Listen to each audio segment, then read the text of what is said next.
সংঘর্ষ বিরতি ঘোষণা করার পরেও ফের পাকিস্তান হামলা করেছে শ্রীনগরে। কিভাবে দেখছেন বিষয়টাকে? কি করা উচিত বলে মনে হয় এখন ভারতের? একটা প্রবাদ আছে না, মানে বলতে খুব খারাপ লাগে, কিন্তু নিজে পশুপ্রেমী হয়েও কুকুরের লেজ কখনো সোজা হয় না। তো এটা ঠিক সেরকমই একটা ব্যাপার। পাকিস্তানের জাত চেনানোর জন্যই সিজফায়ার সম্মত হয়েছিল ভারত। পাকিস্তান নিজে চেয়েছিল সিজফায়ার হোক, ভারতবর্ষ চাইনি। পাকিস্তান ভিক্ষা চেয়েছে সিজফায়ারে। তো when you deal with the devil, you just need to show his real face also to the entire world, to be mankind. সেটাই হয়েছে। পাকিস্তান নিজে উলঙ্গ হয়ে গেছে নিজের কথা বলে।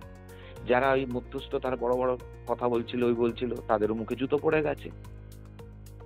ভারতবর্ষে যখন স্বাধীন হচ্ছে তখন নিজামের বিলয়, হায়দ্রাবাদের বিলয়ের প্রশ্নে হায়দ্রাবাদ যে শর্তগুলো লিখে পাঠিয়েছিল, সর্দার বল্লভভাই প্যাটেল না দেখে সই করতে দিয়েছিলেন, না দেখে না পড়ে সেটাকেও নিজাম ছিঁড়ে ফেলে দিয়েছিল। নতুন কোনো কিছু নয়। পাকিস্তান একটা মানসিকতা।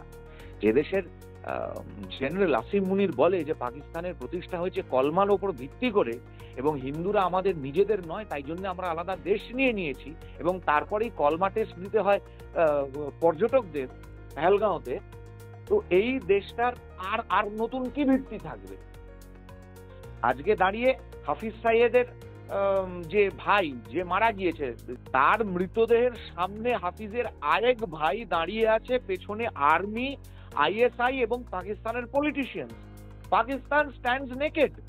যে একটা টেররিস্টকে স্টেট ফিউনারাল দেওয়া হচ্ছে, নামাজে জানাজা কেন হচ্ছে একটা টেররিস্টের, এবং সেখানে পাকিস্তানের পলিটিশিয়ান এবং এরা উপস্থিত থাকছে কেন? এই নিকৃষ্ট মানসিকতা হচ্ছে পাকিস্তান। এবং আগামী দিনে আমাদের সেনাবাহিনী যথেষ্ট যোগ্য আছে, কারণ ভারত সরকার সম্পূর্ণ খোলা ছুট দিয়ে দিয়েছে, ফ্রি হ্যান্ড দিয়ে দিয়েছে।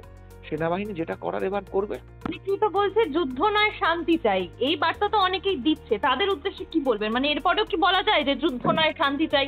দেখুন, যারা 26 জন পেহেলগাঁওতে মারা যাওয়ার পরে যারা গিয়ে বলছিল 56 ইঞ্চি কোথায়, সরকার কি করছে, এতদিন হয়ে গেল, টেলিভিশনে গিয়ে এরাই গিয়ে চিৎকার করেছে, এরাই নিজেদের সোশ্যাল মিডিয়া প্রোফাইলে গালাগালি করেছে। এরা বেসিক্যালি পাকিস্তানের স্লিপার সেল, এটা নিয়ে কোনো সন্দেহ তো নেই। একটা বামপন্থী এবং অতি বাম মিলিয়ে এরা 47-এ পাকিস্তানের পক্ষে ছিল, পাকিস্তান মানতে হবে তবেই ভারত স্বাধীন হবে, এরাই বলেছিল। এরা 62-তে চীনের পক্ষে ছিল। এরা কোনোদিন বলে না যে চায়নাকে, যে তিব্বতকে স্বাধীন করে দিতে হবে, তিব্বতটা চায়না জবরদখল করা আছে। এরা এতবার চায়নাতে যায়, বুদ্ধ ভট্টাচার্য, প্রমোদ দাশগুপ্ত, জ্যোতি বোস, ঋতব্রত, সবাই চায়নাতে গেছে, র্যাঙ্ক অ্যান্ড ফাইল সিপিএম এর নেতাগুলো।